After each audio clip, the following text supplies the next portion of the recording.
Blizzard conditions have paralyzed roads across western and northwestern Iowa, making travel virtually impossible in these regions during the afternoon. Craig Bard-Reed, Iowa Department of Transportation's Winter Operations Director, reported that a vast area has been affected by the storm. Highways, especially Interstate 29, have been shut down in both directions between Sergeant Bluff and Missouri Valley due to snow accumulation, low visibility, and stranded vehicles.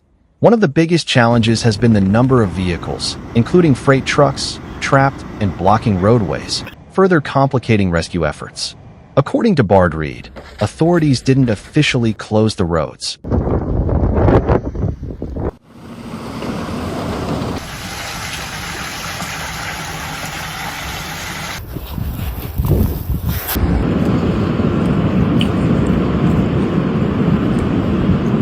Rather, the situation became uncontrollable as vehicles got stuck and conditions worsened. Towing crews faced restrictions in some areas, meaning many vehicles will remain stranded until the weather improves. Meanwhile, power outages have been widespread. Mid-American Energy reported over 23,000 customers without electricity due to the storm.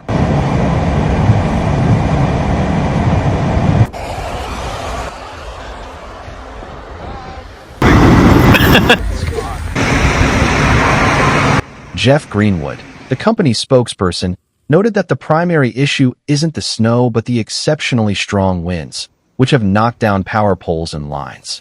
The accumulation of ice on power lines caused a domino effect, snapping poles in sequence and worsening the crisis in northwest Iowa. Despite emergency crews being strategically positioned beforehand, Greenwood stated that road conditions have made it challenging for workers to access and repair damage.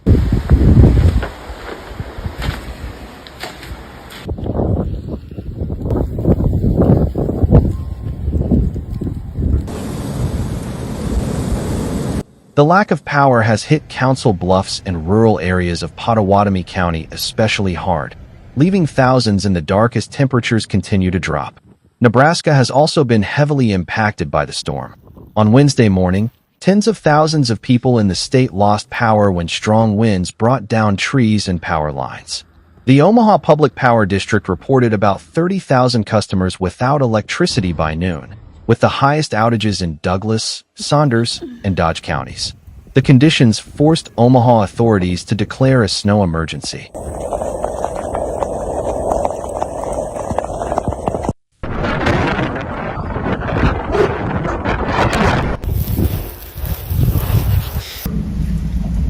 City crews have worked tirelessly to clear roads and prevent snow and ice from dangerously accumulating on secondary streets.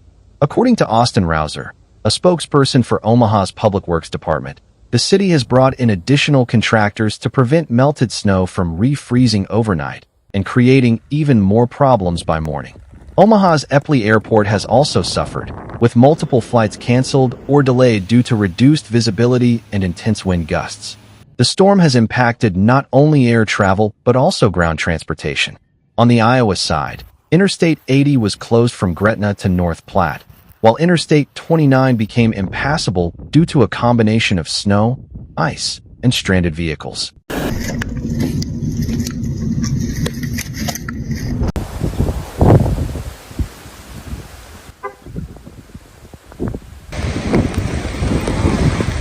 The National Weather Service has warned that sustained winds of 50 to 70 miles per hour have turned this into a catastrophic event. The storm, which has brought up to 13 inches of snow to some areas, prompted blizzard warnings for much of Nebraska and western Iowa. Even in regions with less snowfall, ice accumulation and wind gusts have turned roads into death traps for drivers. In Minnesota, the situation hasn't been any better. Multiple accidents and vehicles off the road have been reported along the Interstate 90 corridor, particularly near Fairmont, Albert Lea, and Winona.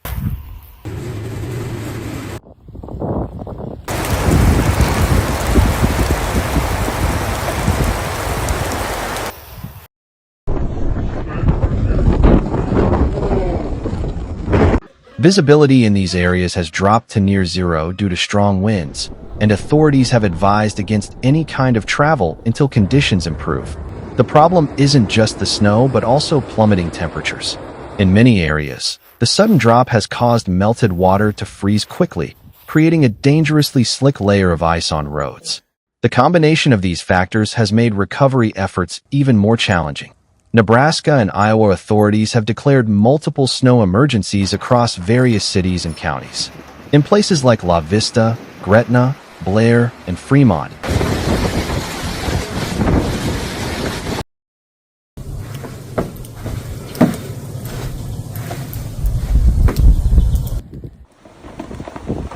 parking restrictions have been imposed on main streets to aid snowplows. In Council Bluffs, a parking ban was enforced on emergency routes to ensure access for rescue vehicles. As the storm continues, recovery efforts have ramped up. Crews from other regions have been sent to assist with restoring electricity.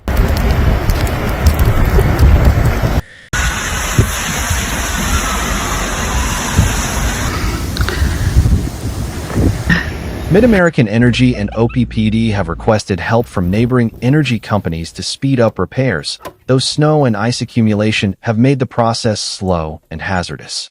The storm's impact has been especially devastating in rural areas, where power outages have left thousands without heating amid sub-zero temperatures.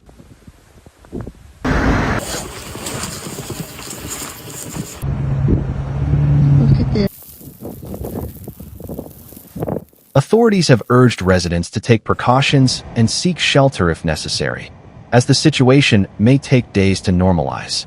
With the storm beginning to weaken in some areas, meteorologists predict a gradual improvement in weather conditions.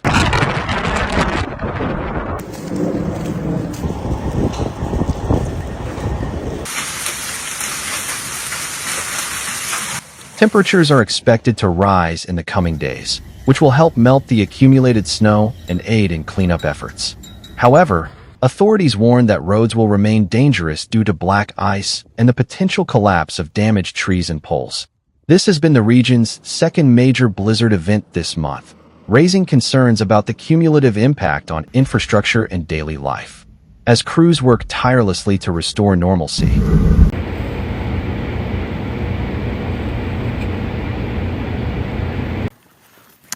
Whoa. I've never seen snow. the storm serves as a stark reminder of the importance of preparedness and resilience in the face of extreme weather events.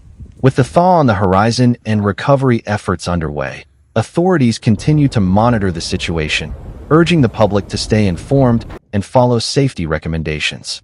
Despite the challenges, the region moves toward recovery, hopeful that the worst of the storm is now behind them.